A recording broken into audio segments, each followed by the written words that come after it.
Yeah, I think it's just gonna be amazing to be back in your country and playing music with you guys again. And we love you, and we love your passion for music.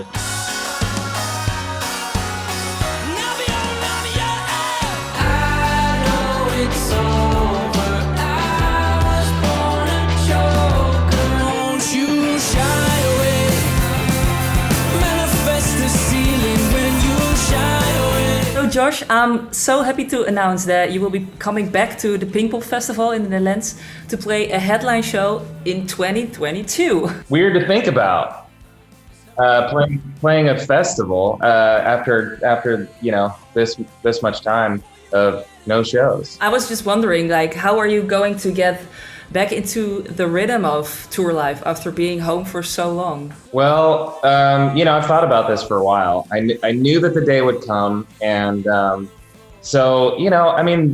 there's nothing like being on the road and playing shows every day. But I do try to, I play my drums all the time at my house, and I think that the biggest thing that I fight against is just time and age. And so I've always thought about 10 years from now, 20 years from now, I want to be able to play the same show that we played 10 years ago.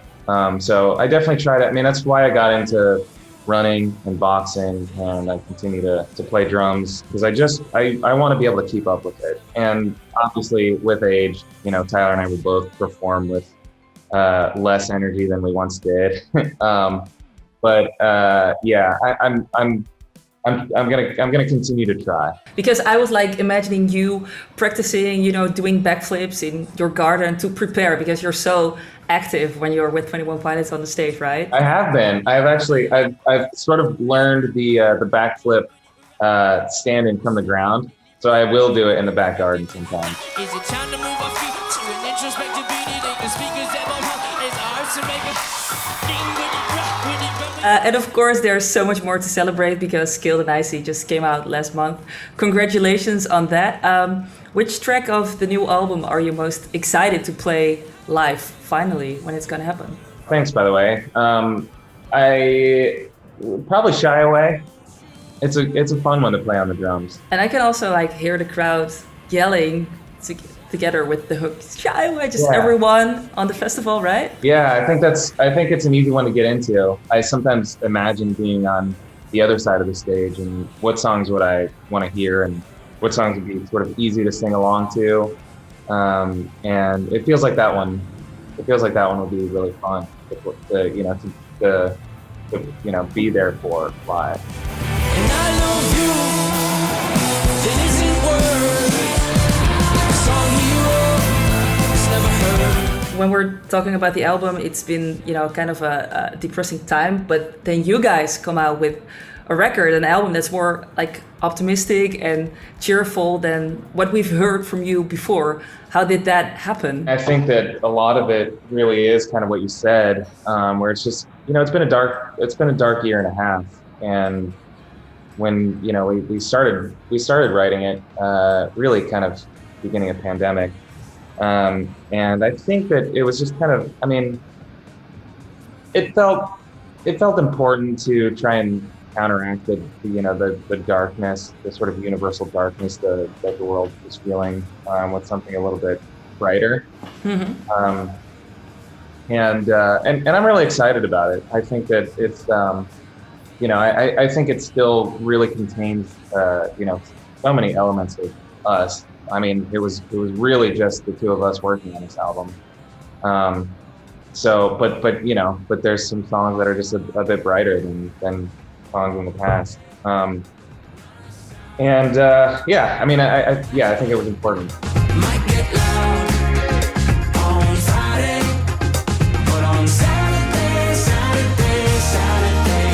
we paint the I read in a album review from Enemy, they described Scaled and Icy as, I have to quote it, the soundtrack to a summer party where absolutely everyone is welcome as long as they're in the mood for a dance. Would you agree? Yeah, I think so. Yeah, and I think that I mean, I would like to host one of those parties myself sometime, where everybody can just come and dance. I think that sounds cool. Yeah, are you that kind of person? Because if I'm looking at myself, if I'm thinking about hosting a party at my own place, at my own home, I'm too much of a control freak. Like, I want the music to be perfect, the drinks. Yeah. I want to check everyone all the time. Like, are you having a good time? I'm very much that too. I've never really been that. I've never really been much of a like a party host. But my wife loves to have a dance party, and I realized that not too long ago, and so we've had a couple. We just had friends come over. We actually had a DJ not too long ago with some friends, and just danced, and it was actually super fun. I don't really dance too much, but yeah, I find myself that way a little bit. I definitely like to check on everyone, make sure everyone's good. There was definitely a time Tyler came over for it, and I'm like, do you think this is too loud? And you're just thinking about all the logistics where nobody else cares. Yeah. We're just having a good time, and yeah, I mean, I think that started at our wedding. The reception when everyone dances, and we had such a good time that my wife just wants to keep that going. You are formidable to me, 'cause you seem to know it where you wanna go. Yeah, I'll follow you. But you should know. Was it like for you guys a conscious decision to let's do something fun, or did it just happen that way when you were busy with writing the songs and making the music? I think it was both.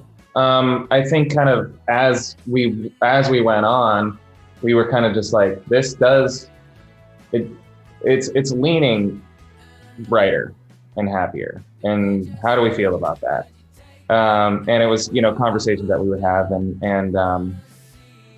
we both agreed that I think that it makes sense for this album.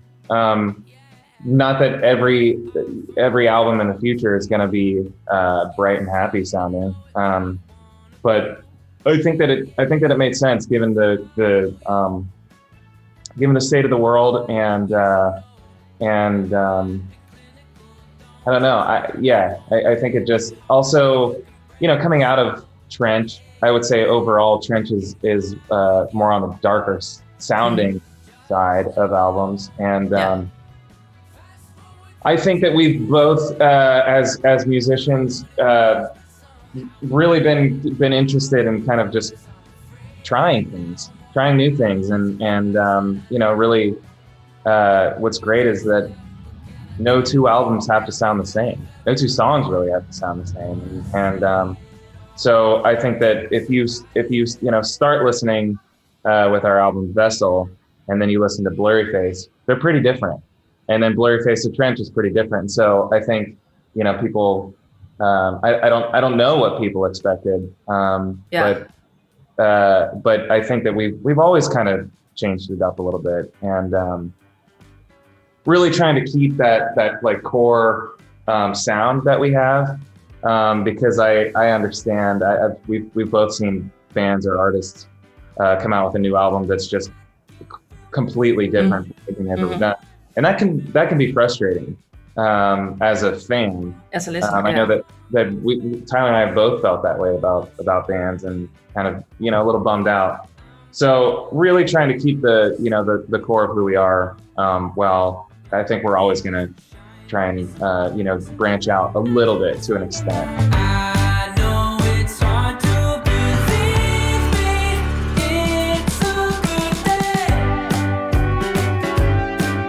You have a very dedicated fan base here in the Netherlands, and I've asked one of your biggest fans in the country. His name is Jelmer. We did a short documentary with him on YouTube, and he's such a great fan, and he would like to ask you a question. First of all, greetings from the Dutch clique. Despite the fact that we can't see you at concert, we haven't forgotten about you. I know that the clique is very important to you, and that it's a great source of inspiration. So not being able to perform for such a long time sucks. So, how do you ensure that you stay close to the fans during this time and that the mutual energy remains? Thank you for staying alive, and we can't wait to see you soon. Well, hello to the Dutch clique.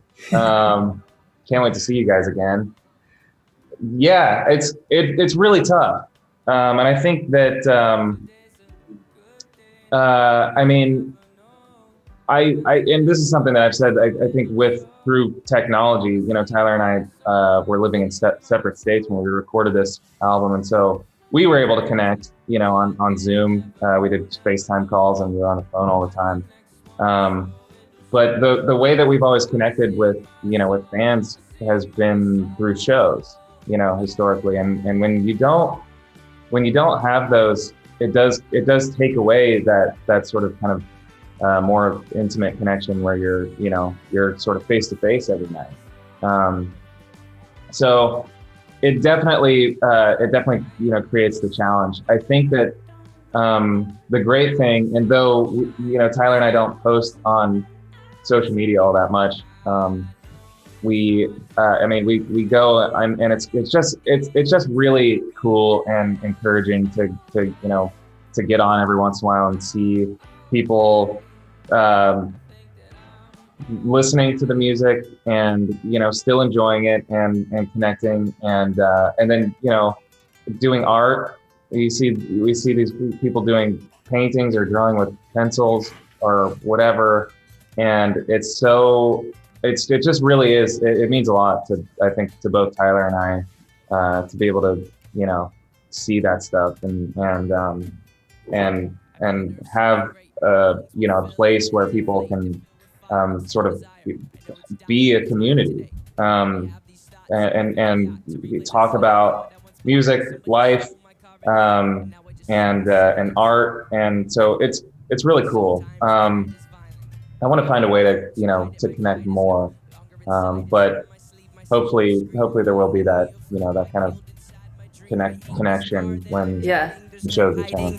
I'm forced to deal with what I feel. There is no distraction to mask what is real. I can pull the steering wheel. I have these thoughts so often I yacht to replace that slot with what I once got. Cause somebody stole my car radio and now I just sit in silence. So finally, do you have a message for all the Dutch 21 Pilot fans out there who are excited to finally see you play, you know, in 2020, 2022 at the Pinkpop Festival? Yeah, you know, I think it's just gonna be amazing to be back in your country and playing music with you guys again. And we love you, and we love your passion for music. And we played Pinkpop before, and it was one of the festivals. It might have been our first festival that we ever played main stage.